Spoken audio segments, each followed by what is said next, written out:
great continent itself, uncharted and unexplored. America. A few Europeans had already set foot on its shores, driven onward by their hunger for the legendary gold of the Indies. They had raided and traded, but though they had brought back enough gold and jewelry to whet the appetites of their compatriots, politically they had achieved nothing. Then, in February 1519, there appeared off these jungled shores 11 ships, commanded by a man of a different stamp to any who had gone before him, the first and greatest of the conquistadors, Hernán Cortés. His story is the story of the conquest of the Mexican Empire and of its emperor, Montezuma. But it is also something more. The first direct confrontation in all their power and might of the old world and the new.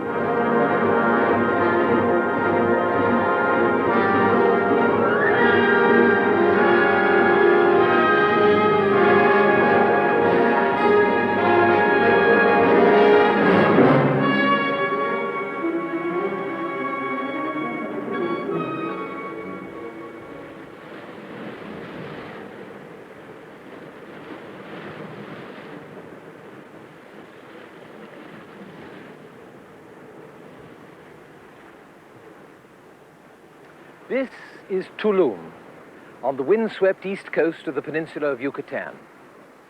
When the Spanish sailors saw it for the first time, they were amazed, comparing it in size and beauty to their own great city of Seville.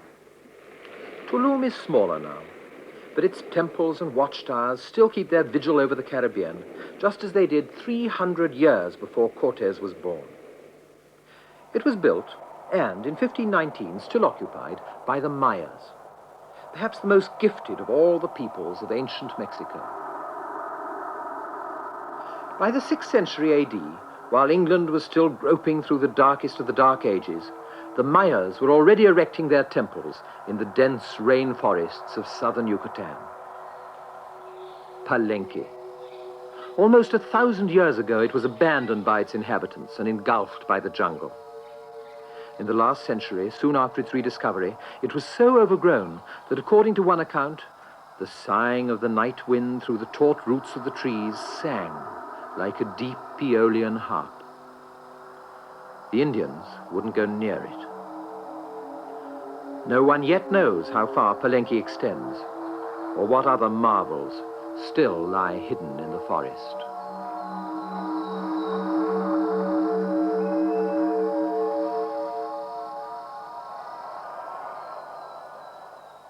From temples to a palace. Here, at Uxmal, is Maya architecture at its most glorious. Buildings that would do credit in their grandeur and proportions to any city in the world. Their upper walls are a honeycomb of decoration in high relief. Black shadows stabbing across the sun-baked stone.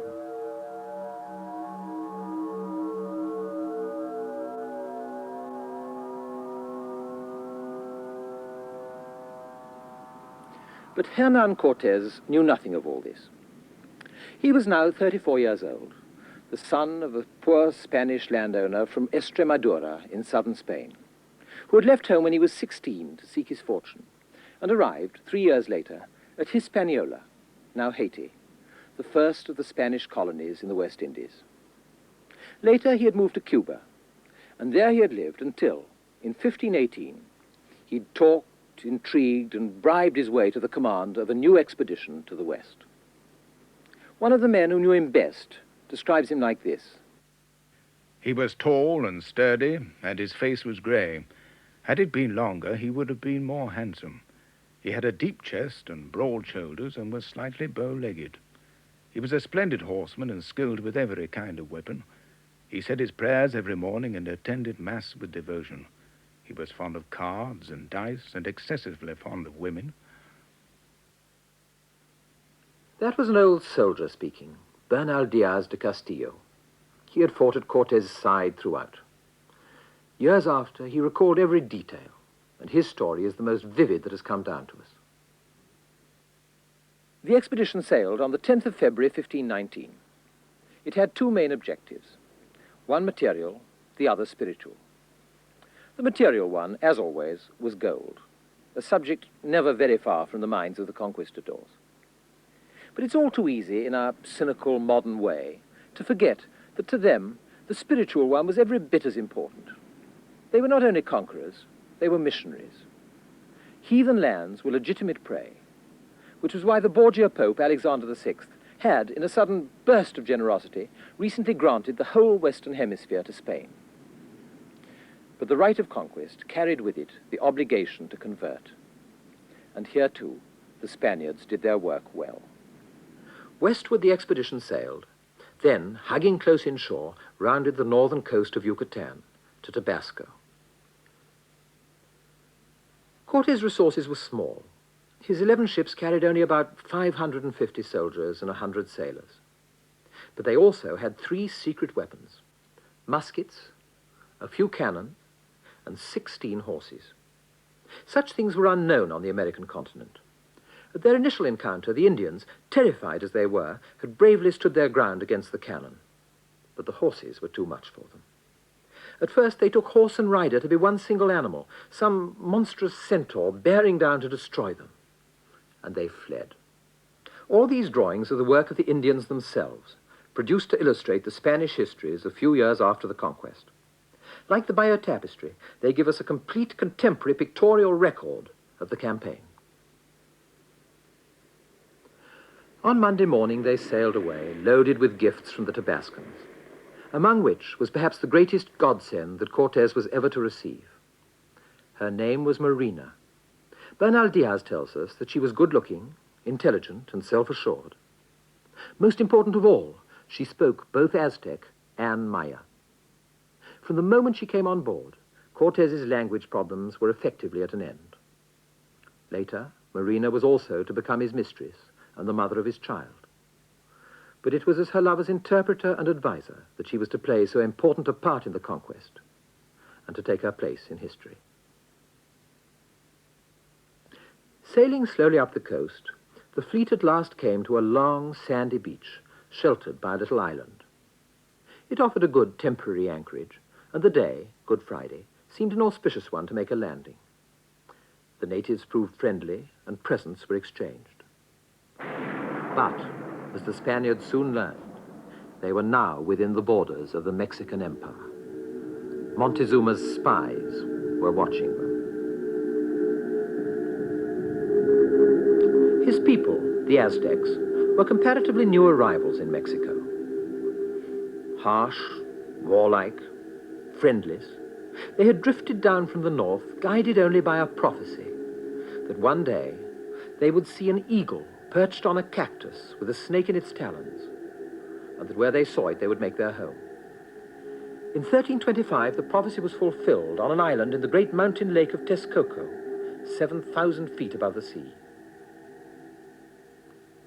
Once here, they set about civilizing themselves, adopting the skills, traditions, and customs from the people whom they had conquered, and from all those who had inhabited the valley before them.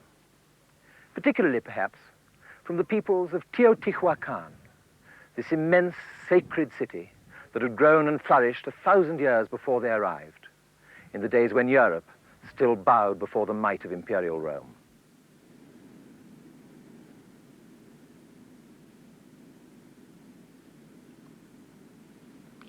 Away to the south, on the man-made island, they built their own capital. Later, their descendants were to call it Mexico City. They called it Tenochtitlan. They, too, had no knowledge of horses or beasts of burden. They had no wheel, plough, arch, scales, or weights. Yet they were superb craftsmen, whose works of art still have the power to astonish and to terrify.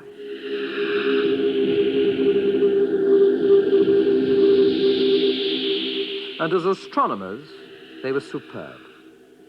This is the famous Aztec calendar, a votive monument to the sun. At its center, the face of the sun god.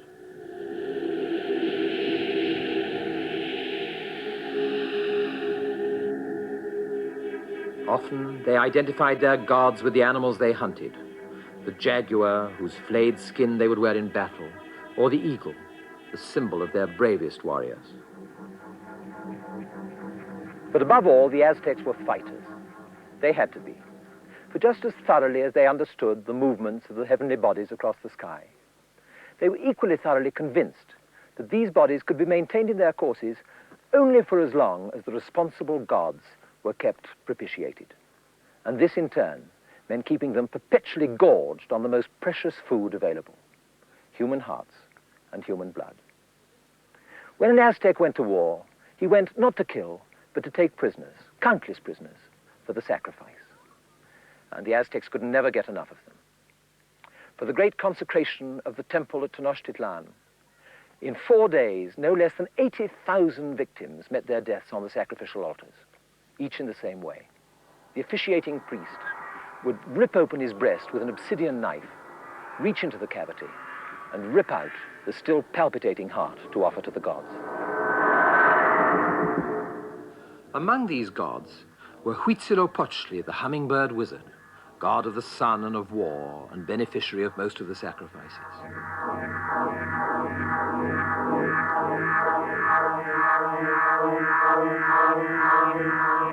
Then there was the earth goddess, Coatlicue, her head made up of 2 confronted snakes.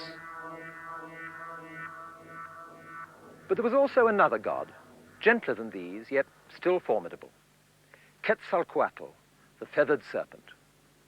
These are the remains of one of his temples. Long ago, so the legend ran, he had descended to earth in human shape, white-skinned and black-bearded, and after 20 years teaching in Mexico, had sailed away to the east.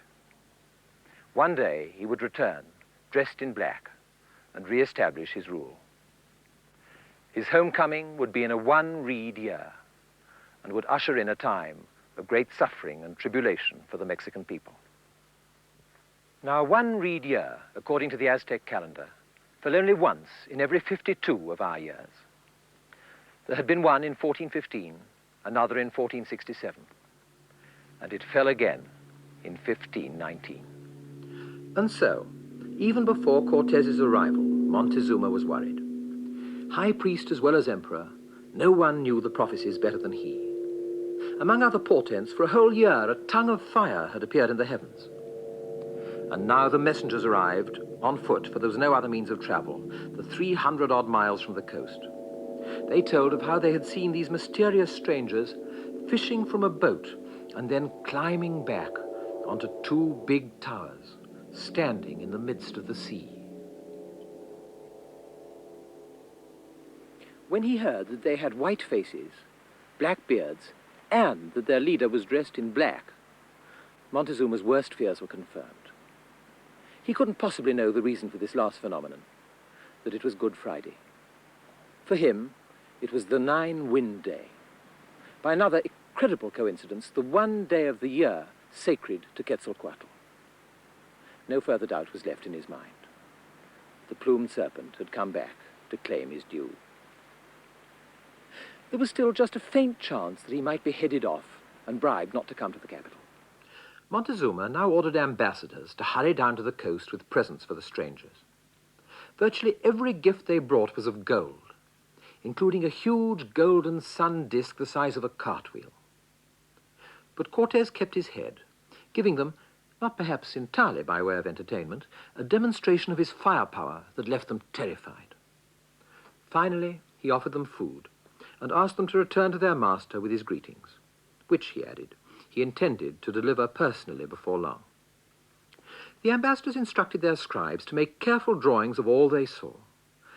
This picture is one of the results, Cortes on his horse, drawn at the time on the spot. But Cortes had already made up his mind. The gold he had been given, together with everything he had heard from Marina, had convinced him that he was indeed on the threshold of El Dorado. And here, at this moment, he resolved, with the puny force under his command, to march against Montezuma and all his huge empire. Naturally, the authorities in Cuba would never allow him to undertake such a task. Before going any further, he would have to shake himself free of them. But how? Only by establishing a new colony, equal in status with Cuba itself. And so, just a few miles up the coast, he founded, 450 years ago, the first democratically constituted municipality in the Americas, which, in honor of the Good Friday landings, he named Villa de Vera Cruz, the rich town of the True Cross, thus neatly reflecting the two interests predominant in the Spanish minds, gold and the gospel.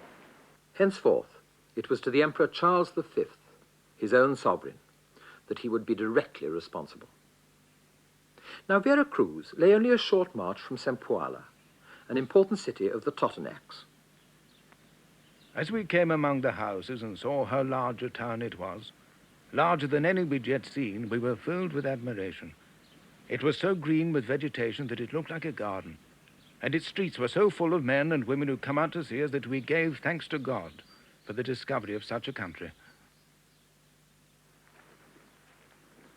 This is the great temple area of Zempoala as it stands today. Perhaps even greener now than it was then. From what we know of them, the Totonacs seem to have been a gay, cheerful sort of people, as is borne out by all these lovely, laughing little statuettes that they left in such quantities behind them. But, as they explained to Cortes, they were sorely oppressed by the immense tributes exacted from them by their Aztec overlords. They saw in the Spaniards a possible means of freeing themselves from this oppression, and that's why Cortes found them not only friendly, but actively eager to help him. Once he had made sure of his alliance with the Totonacs, Cortes felt free to tackle his missionary duties. Though the Totonacs were perhaps 1 degree less addicted to sacrifice than the Aztecs, 450 years ago, these walls and steps were running red with human blood.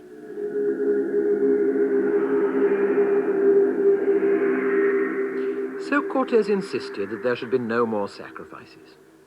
The Zempoalans pleaded, but he was adamant. The blood was scraped from the temple walls, and several of the Zempoalans, including 8 noble maidens for the Spanish captains, received a Christian baptism.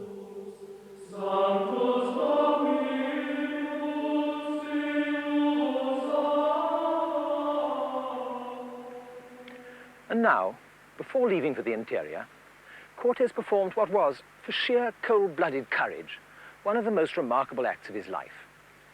He bribed a few of his sailors to riddle the hulls of his ships with holes, and then, on the pretext that they were worm-eaten and unseaworthy, deliberately to run them aground. Henceforth, whatever happened, there could be no retreat. As he wrote later to Charles V, "That way I felt safer." Few other commanders could have said the same.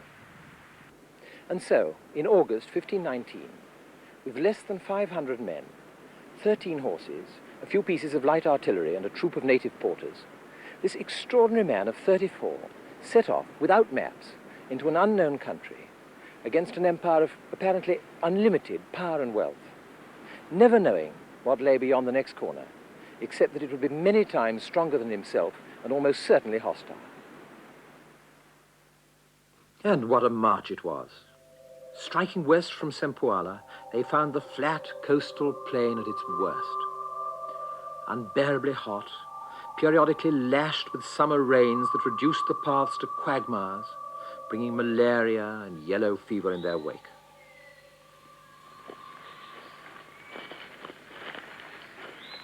On and on they trudged in constant fear of ambush, knowing that the enemy, unseen and unheard, was never far away.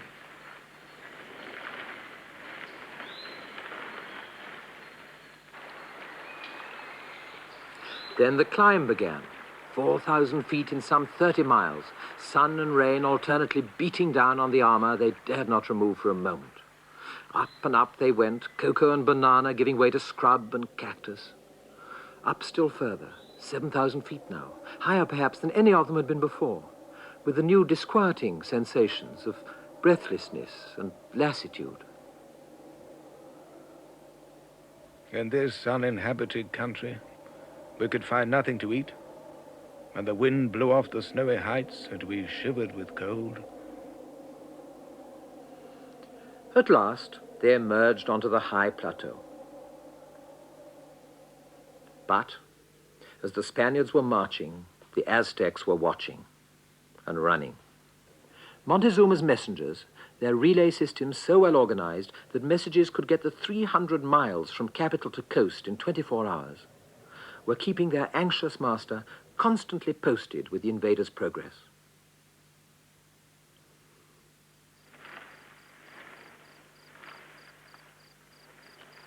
There were times when our thirst was such that we would chew thistles to make our lips bleed and so moisten our mouths.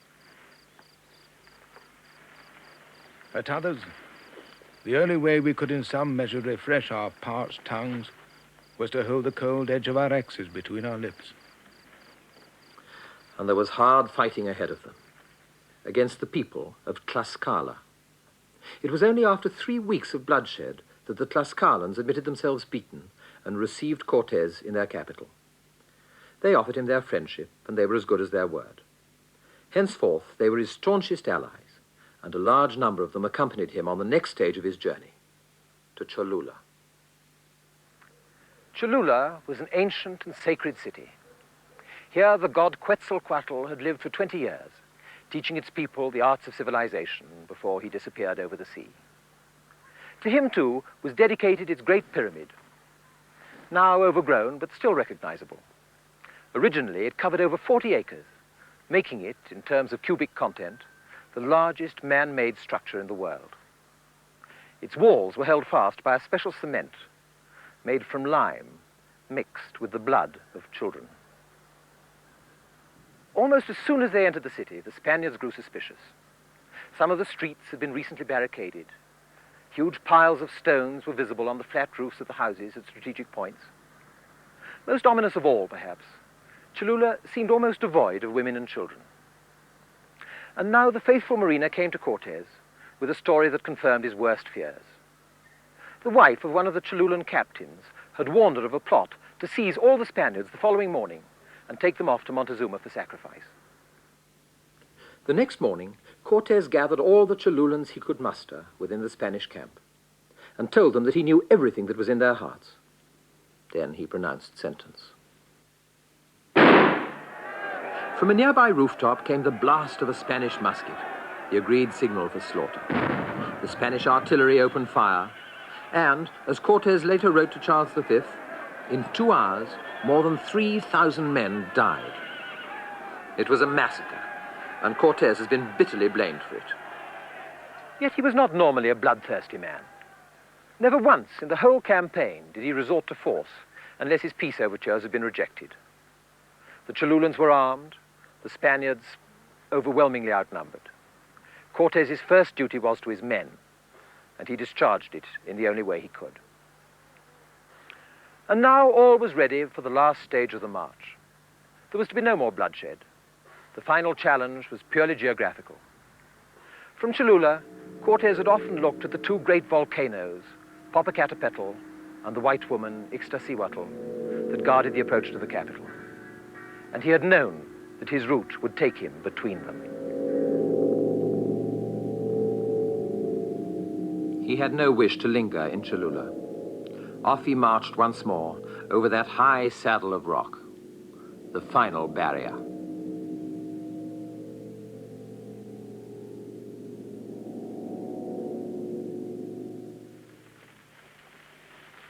Physically, for himself and his men, those last 50 miles must have been the most grueling of all. The route wound upward through thick pine forests to the top of a 12,000-foot pass.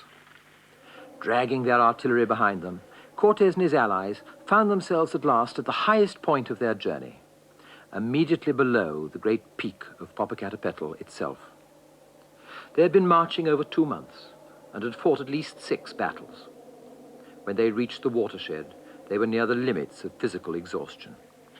But in that cold, there could be no rest.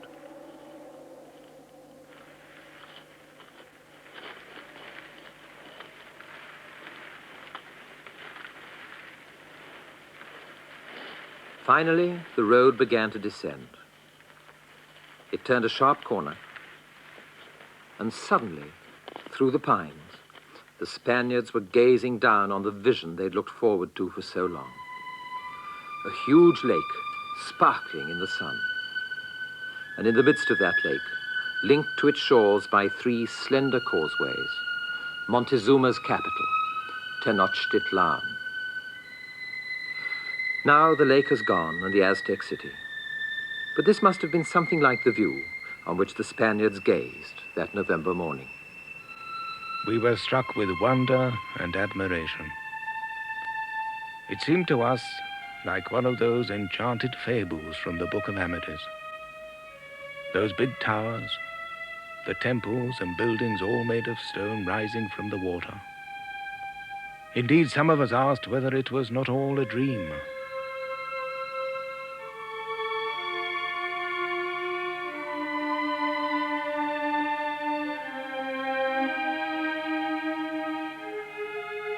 It was on November the 8th, 1519, that Hernán Cortés led his 400 tired and bedraggled Spaniards along the wide causeway that connected the southern suburbs with the capital itself.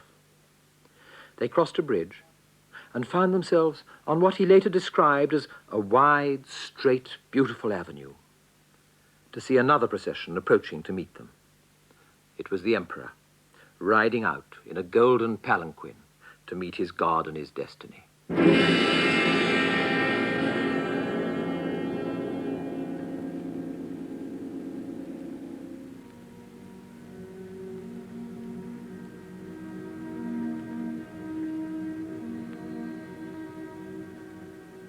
And the great Montezuma descended from his litter, and the other great chieftains supported him beneath a marvelously rich canopy of green feathers, decorated with gold and silver and pearls.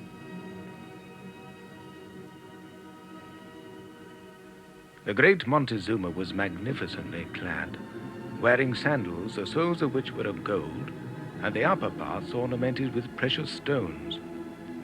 And there were other great lords who walked before the great Montezuma, laying down cloaks so that his feet should not touch the earth. Not one dared to raise his eyes towards him.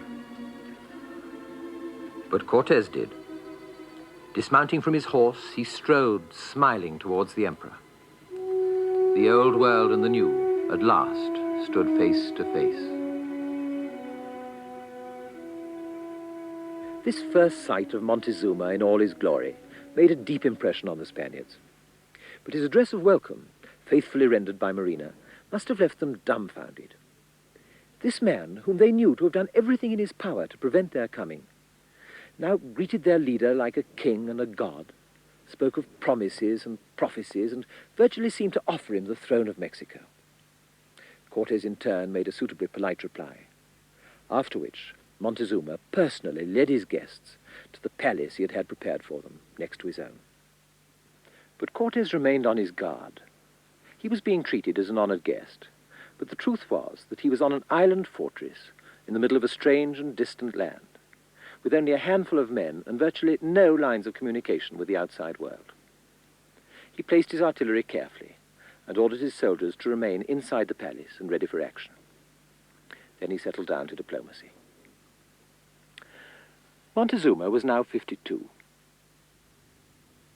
He was of good height, slender, and not very dark, in fact the usual Indian complexion.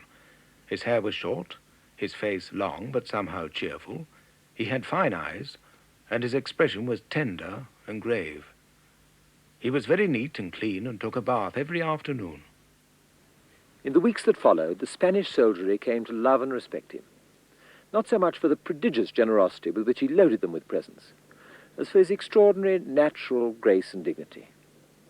Before long, he was to know them all by name, and they, in their turn, treated him as the emperor he was. Cortés, meanwhile, had come straight to the point. He told him first of his own sovereign, Charles V, who, he explained, must henceforth be Montezuma's sovereign too. And then he finally broached the delicate subject of Christianity. Here he was less successful. On the 4th day, he asked his host's permission to visit the great temple at Tlatelolco in the northern part of the city. Montezuma agreed, and when Cortés reached the top of the 114 steps that led to the sanctuary, was waiting there to receive him. Then Montezuma took him by the hand and told him to look at his great city and all the other cities standing in the water. And we saw the 3 causeways and the bridges and the canoes, some coming with provisions, others returning with merchandise. We saw temples and shrines in these cities that looked like gleaming white towers and castles. But inside the sanctuary, the scene changed. Before the idols lay 5 human hearts, still warm and steaming.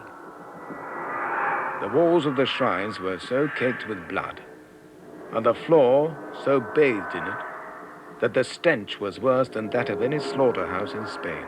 And around stood the priests, ready to eat the limbs of the victims. They wore their hair very long, down to their waists, and it was all so clotted and matted with blood that it could not be pulled apart. And they smelled of sulphur. But they also smelled of something worse, of decaying flesh. Yet through all this nightmare of carnage and butchery, Montezuma remained gentle and dignified as ever, seemingly unable to understand his guest's horror. Only at the end did his jaw tighten, when Cortes was rash enough to express his revulsion at this loathsome religion and suggest the setting up of a Christian altar. And even when he asked his guests to leave, Montezuma's natural courtesy did not desert him. They, for their part, were only too delighted to obey. Gratefully, they hurried past the skull racks and the kitchens where the human meat was prepared, back to the whitewashed freshness of their own quarters. And even there must have been many who wondered how long it would be before those grim altars reeked, not with Indian, but with Spanish blood.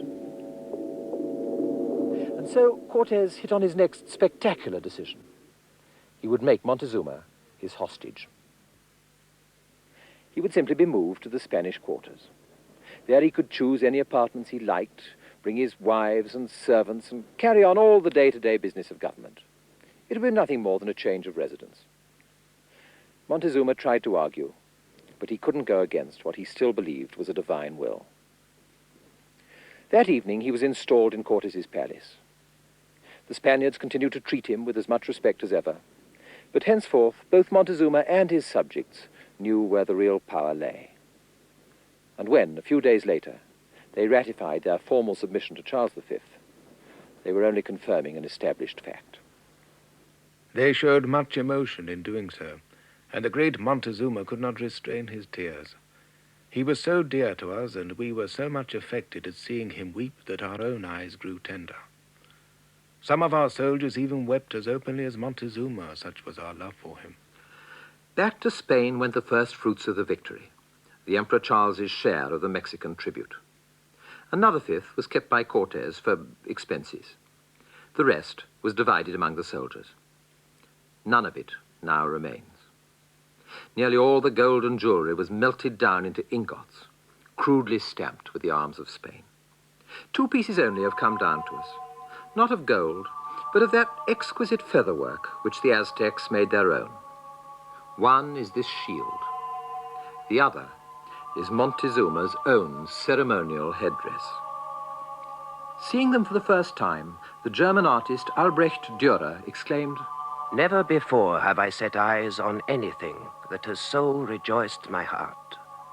For I have been shown the things which were brought to the king from the new golden land, and the subtle ingenuity of the people in these distant regions has left me spellbound."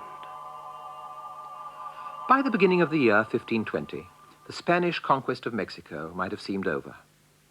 But now Cortes' luck changed, thanks to the foolishness of one of his captains, Pedro de Alvarado, whom Cortes had left behind in the capital when he had to dash to the coast to defeat a punitive expedition sent by the jealous authorities in Cuba. Though this new expedition was larger and better equipped, it was no match for Cortes. It was soundly defeated at Zempoala. Most of the soldiers transferred their allegiance. And when, in June, Cortes returned to Tenochtitlan, it was at the head of well over 1,000 men with 100 horses.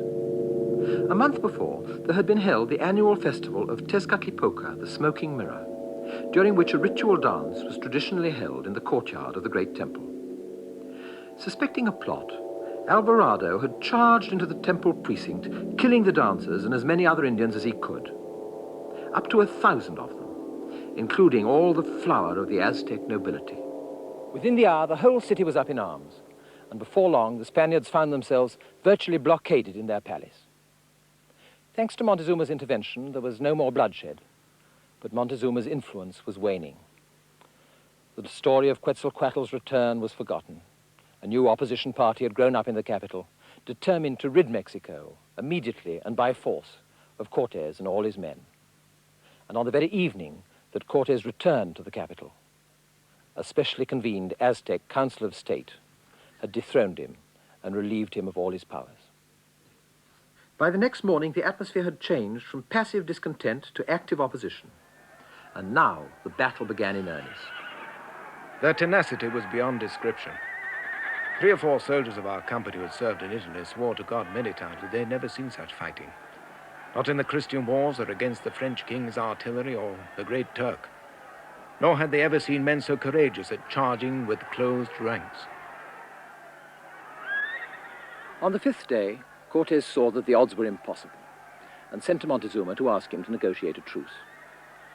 The Spanish messengers found him sunk in despair. There was nothing more he could do, he said. Thanks to Cortes, he had lost his throne. His people would no longer listen to him. But at last he agreed to try. The great square in front of the palace was thronged with Aztec warriors. But when they saw their former monarch slowly climb the steps to the terrace, they grew still. He pleaded with them and implored them to call off the attack, giving them his word that the Spaniards would leave the city just as soon as they were permitted to do so. For a moment, a great wave of sympathy seemed to well up from the crowd to their sad ex-emperor. Then, suddenly, came a volley of stones. One of them hit Montezuma on the head. He fell to the ground and was carried to his apartments by the Spaniards. Cortes himself hurried to his side. The wound did not seem particularly grave, but Montezuma had lost the will to live. He refused all treatment and turned his face to the wall. When we least expected it, they came to say that he was dead. Cortes wept for him, and all of us, captains and soldiers. There was not one among us who did not mourn him like a father, which was not to be wondered at, for he was a good man. But Montezuma was more than that. He was a noble, tragic figure. From the outset, he had seen, as Cortes himself never saw, the full dimensions of the cataclysm that was to overtake his empire, and he had known that it was inevitable.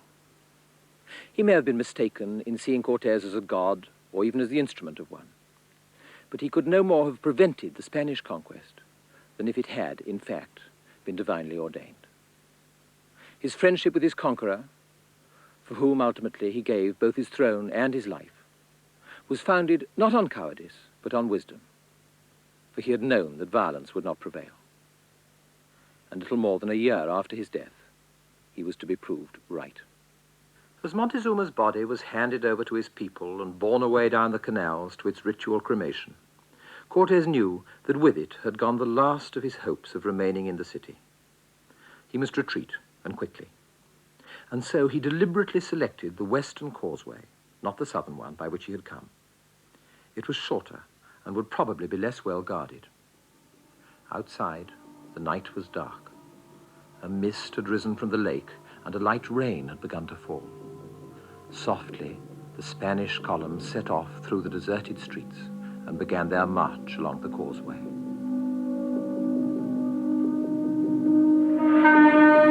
Suddenly came the noise of a conch shell trumpet. From all the temple tops of the city, the Aztec war drums began to throb out their summons. In a moment, the water was alive with canoes, all loaded with warriors, shouting and showering arrows on the retreating column. Cortes had devised portable bridges to be laid across the gaps in the causeway. In the chaos and confusion, they were virtually useless.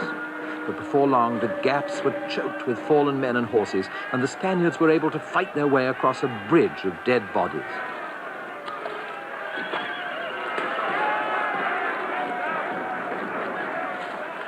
Many of them had died not from wounds, but from drowning, weighed down by the gold that they had refused to leave behind. Hours later, what remained of the column limped into the little village of Tacuba, and there, under a great cypress tree that still stands today, flung themselves down to rest. I have forgotten to record how glad we were to see our Donna Marina still alive. Some Tlascalans had rescued her at the bridge.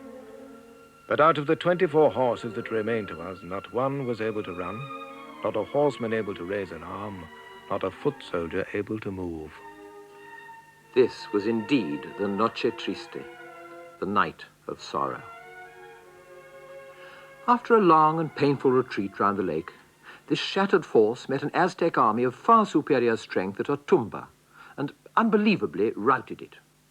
Then, at last, 5 days later, they reached Tlaxcala and safety. Few other commanders, after so hideous a debacle, would have dreamt of continuing the campaign. But Cortes's resolution was as firm as ever. The Battle of Otumba had showed him that he wasn't beaten, and he knew that he could never rest until he returned to Tenochtitlan in triumph. Immediately he set about his preparations, rebuilding the health and morale of his men, restoring their confidence in themselves and in him, begging, borrowing, stealing reinforcements. And because he knew, since the Noche Triste, that he could never again trust those causeways, there in Tlaxcala, 200 miles from the sea and 7,000 feet above it, he set about building a fleet. And so he ordered his carpenters to construct 13 shallow draft brigantines, then to dismantle them into carefully numbered sections so that they could be quickly reassembled on the lake shore. Even the mighty Popocatépetl was forced into service. Needing more gunpowder, Cortes sent a party to fetch sulfur from the very crater itself. By Christmas, all was ready. Cortes had at his command some 550 Spaniards, roughly the same number as on his first expedition, about 10,000 Indian allies and 40 horses. On the 28th of December, less than 6 months after their retreat, they began the march back round the lake to Tenochtitlan. As the Spanish strength had been growing, so the Aztecs had declined, for their capital had been struck by a new and dreadful scourge, smallpox. Previously unknown on the American continent, it was probably introduced by one of the Spanish soldiers. The Indians, who had no hereditary resistance to it, had perished in their thousands. In April 1521, the brigantines arrived from Tlaxcala, were reassembled, and then sailed slowly across the lake. A message was sent to the new young emperor, Cuauhtémoc, calling on him to surrender, but there was no reply. The army marched south along the lake to take up its position for the final assault. It proved far harder than he expected. The brigantines could not be everywhere at once.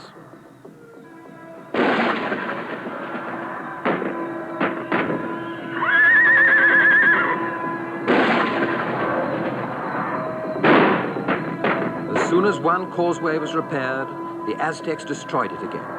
Every attempted raid was driven back.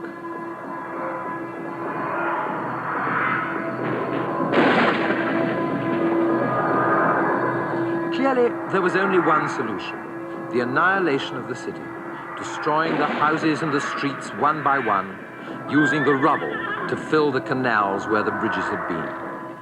4 weeks later, the southern half of the city was a pile of ruins, and the southern and western spearheads under Cortes and Alvarado, respectively, met in the great marketplace of Tlatelolco. On the way, we passed through a small square, where there were wooden poles on which they had impaled the heads of many of our Spaniards whom they had killed and sacrificed during the recent battles. Their hair and beards had grown much longer than they were in life, which I would never have believed if I had not seen it. Next to the marketplace was the great temple from which Cortes and Montezuma, with Bernal Diaz at their side, had looked down over the city. We climbed to the top, set the shrines on fire, burnt the idols, and planted our banners there. Then we fought on the ground till nightfall. When the Aztecs saw the eagles of Spain fluttering from their highest pyramid, they knew they had lost. Yet even now, young Cuauhtémoc refused to surrender. With his wife, who was Montezuma's daughter, and his court, he boarded a fleet of canoes with the intention of carrying on resistance from the mainland. And it was only after the fastest of the Spanish brigantines had overtaken him that he finally gave himself up. He was taken at once to Cortes, who embraced him and congratulated him on his courage. But young Cuauhtémoc drew back. Tears streaming down his face, he pointed to the dagger Cortes had in his belt and implored his conqueror to stab him. But Cortes smiled and shook his head. The young man who was standing before him, he was only 26 years old, was the last of the Aztec emperors. His empire lay in ruins around him, but he himself had never surrendered. He had shown, and was still showing, a courage of which even a Spaniard might be proud. Thus, on the evening of the 13th of August, 1521, Tenochtitlan fell, and with it, the Aztec Empire. During the whole 93 days of the siege, there was the unceasing noise of their accursed drums and trumpets, and their melancholy battle drums in the shrines and on the temple towers. But after Cuauhtémoc's capture, all of us soldiers became deaf, as if all the bells in a belfry had been ringing together and then suddenly stopped.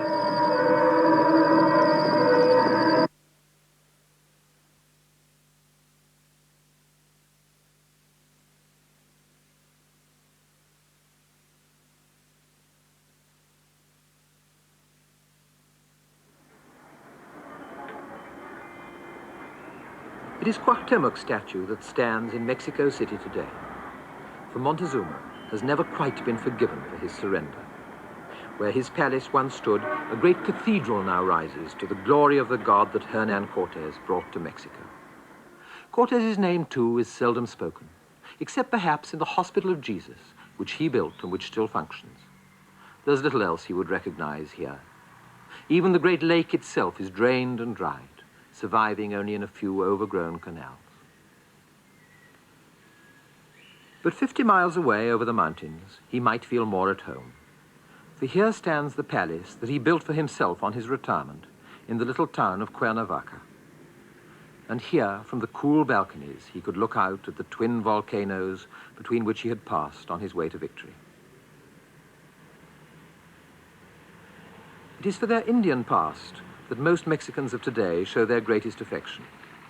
They have not forgotten the beginnings of the Aztec Empire, and the building that now enshrines the treasures of ancient Mexico is architecturally one of the most exciting museums in the world.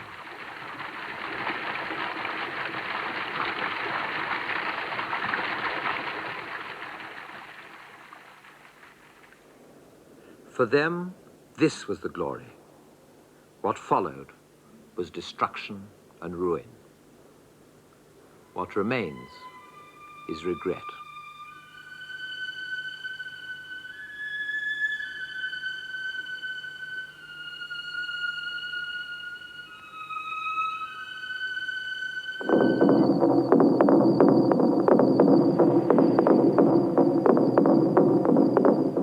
But the Indians are only one element.